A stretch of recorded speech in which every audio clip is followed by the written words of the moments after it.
one thing's for sure, that great players make great coaches. Some coaches certainly help players get better, but you're not going to win anything if you don't have really great players. I have a system that I've designed mentally to categorize younger players, and I divided them onto lottery picks, first-round draft choices, second-round draft choices, and free agents. And if you don't have at least four first-round choices on your team, you're going to struggle, because you can be sure that a lot of the other teams are going to have those 4 or 5 kids, and that some of the best teams that you play have short rosters, so they don't carry 12 or 13 kids. They have 8 kids. So when your players who are 9 through 12 are out there playing against 1 through 8, it's a tremendous mismatch. You're talking about college? No, I'm talking about middle school or JV even. Oh, of course it is. You know, I'm seeing it now. I'm seeing it now when you're going up against these programs like the Huskies, you know, and the Rivals and all that. And, you know, you can see a big difference. I mean, the talent, just this past weekend we played against, and we played really good basketball. It's the 8th grade team. You know, as a matter of fact, I was helping out with the 8th graders, and that was really good talent. And it was great because our parents are seeing that the kids are competing against real good talent. But then you go up against some of these other teams. This team from Cape Cod, they came in. Our 8th grade team, they were a 9th grade team. They didn't have 8th graders, and we went up against 9th graders and a couple of 10th. You see a difference. But you see it there in AAU. Some of these programs are unreal. You can't tell so much from middle school to high school what it's going to be, because so many kids who are in middle school playing for a Middlesex League team, let's say, go to private schools, so you never see them again. Right. So they wind up at Central Catholic or wherever. Well, that's what's happening with our program.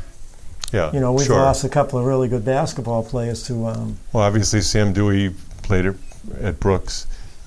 Kate Story went to the charter school and was top of the line point guard in that system.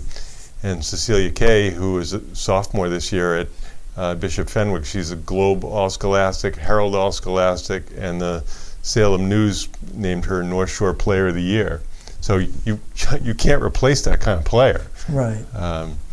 You know, and with her, she was Catholic school. Right. She went Island Catholic to Bishop Fenwick. Right. So the other thing which comes up, and it's totally understandable. I call it the happiness triad. Chuck Daly, a long time ago, said all NBA players want 48 minutes, 48 million, 48 shots. So even at the level of middle school, there are rivalries, and the need for minutes, role, and recognition are tremendous. And some players have trouble coping with another player who's more skilled or more physically gifted. And it's not their fault. It's just it's hard to keep everybody happy. Yeah, what I saw with our freshman group this year, you know, coaching them, I mean, they're all number one unbelievable kids, just great, great kids. But these girls, I mean, every group I've ever coached, girls have been tremendous, good kids. This group, I've never been around a group of kids where they congratulate each other so much. Well, that's great. It's unbelievable how many times, if someone made a good play, you wouldn't just hear it from 1 or 2 players. You'd hear it from the whole team. You know, in practice, when we were running, you know, some tough drills and someone would finish strong, you'd hear everybody say, great play. It was constant, Ron. I'm telling you, it was all year round that they were like this. And I never saw any jealousy. I never saw anybody complain. I mean, these girls all play together AAU, the freshman group. And then we had a couple of sophomores that were great, you know, this year, and one junior. And they just got along good, and they were very competitive. That's why I think this group here has a chance to be really good. It has to be one of those special classes, especially this freshman class. Well, and for young coaches, 2 things are really important. Number 1 is never talk about another kid with another family, because you know, it just makes everybody unhappy. So just don't go there. And the second thing is have a cooling off period, a 24-hour after games or whatever, and because people are not going to always be happy about their playing time. I was speaking with a guy, Herb Welling, who's a well-known coach across the United States, and Herb said, if you're lucky enough to get the special player, which it's rare, you have to take care of her or him. So, realize that you might have these players once or twice in your lifetime, and you have to do everything you can to develop them and get them to be their best. It's not that you're trying to be unfair to everybody else, but you have to develop the high potential kid. Yeah, and like the one thing I do as a coach, but I'm just coaching JV. I'm not coaching varsity. If I was coaching varsity, my philosophy would be different about substitutions and everything. What I promised them all at first practice, I said, listen, if you're committed, the one thing I'm going to guarantee is that you get in, no big deal, 4 minutes of both halves. You'll play in every half of every game, and you'll play at least 4 minutes. There'll be times where you play more, depending on the game situation. But that's one thing I'm going to guarantee, but I'm not going to guarantee any more minutes than that unless you prove that you should get the minutes. So they all understood that, and no one complained. Not that I heard from any parent complaining about time or any player. They all knew that. And there were games where the girls that only a couple of games in a row, they only played 4 minutes each half. There were games where they played 8 minutes each half. There were games I was able to do it, but everybody was pretty much happy with the minutes. Now, to give people extreme examples, Larry Bird took 500 free throws before school every day. Kobe Bryant took 1,000 jump shots a day for 100 days each summer. Drew Hanlon, the NBA trainer, said that he took 1,000 jump shots before school every day, and he insisted that he make 850. And if he didn't make 850, he had to start over again. So I'm not saying everybody's going to be Larry Bird or anybody's going to be Larry Bird or Kobe Bryant, but you can't take 50 shots in the backyard and say you practiced. I mean, it's more than nothing, but extreme commitment is necessary for extreme achievement. And you need the right form too. Like a girl could go out there and take 1,000 shots a game, and she doesn't have the right form, and she's going to be inconsistent. One game she'll hit, 50%. The next game she'll hit 20%. I mean, you need the right form, and you got to work on that. And you have to work on your body. You have to get quicker. You have to get stronger. You have to be able to have athletic explosiveness that's going to manifest in a game. So obviously there's game film out there from Sam Dewey, who is so much quicker and more athletic than she was as a younger player when she was extremely effective. And it's a big commitment. It's a big expense because that means you have to have the personal trainer. You have to watch your diet. The late Lee Rose, who I believe coached at Purdue, I talked to Ralph recently, but he would train people first of all, long distance running is great for long distance running, but that doesn't make you a basketball player. You've got to be able to do sprinting and endurance. So he would do 220-yard sprints, and the players would have to be doing that in 36 to 38 seconds, and then they'd get a minute 20 off and have to repeat that. So you have to do that 8 times, so it's a mile running, and then some resting in between. Just like the Patriots, their conditioning run is, I think it's 100-yard sprints in under a certain amount of time with a minimal rest period. Another thing too, when we're talking about basketball, I would tell any parent out there or a player, if their child is playing 3rd, 4th, 5th grade travel, 6th grade travel, first thing I would do is ask the coach, what type of defense do you play? And if they said that we play, and let them tell you what kind of defense. And if they say, well, we play zone, we play man-to-man, then I would say, well, how much zone do you play? Well, we play at least 50%. That's not a team to go to. You do not want to play for a coach, youth sports that play zones 50% of the time, because your kids are not learning anything playing zones at that age. And what happens is when you go into a league, when you're playing, talking about youth players, 3rd, 4th, 5th, even 6th grade. If there's a league that says you can play zone, then you don't want to go into that league. You want to find another league where it's strictly man-to-man. Because I've seen so many coaches that don't know what they're doing. They put their kids into a zone, especially 3rd, 4th, and 5th grade, where kids can't reach the basket. And they're playing zones.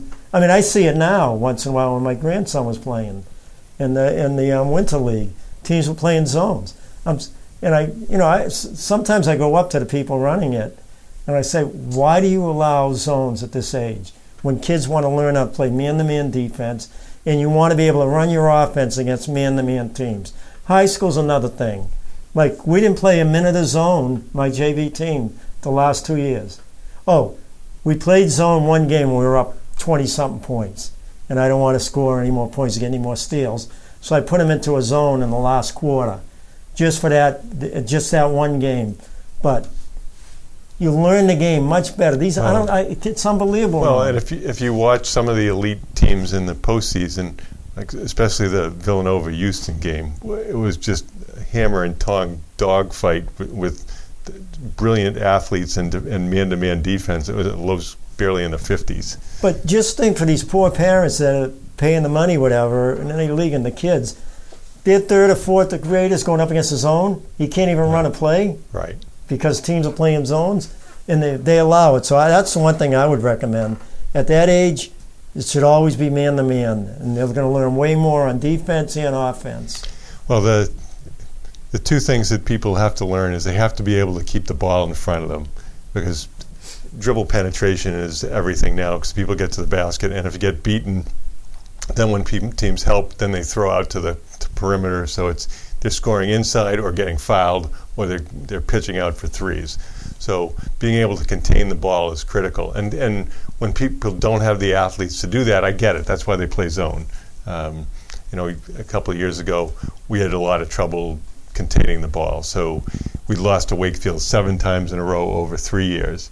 So I said, I'm not going to lose to them one more time like that. So we played triangle and 2. I said, 2 players on the 3-point shooters, just stick to them. Just take away the 3-point shots. That's all I ask you to do. And if they drive, the zone will contain it on the inside, because we had Cecilia. Yeah. So, but and we beat them in the playoffs, which they weren't happy, but that's life.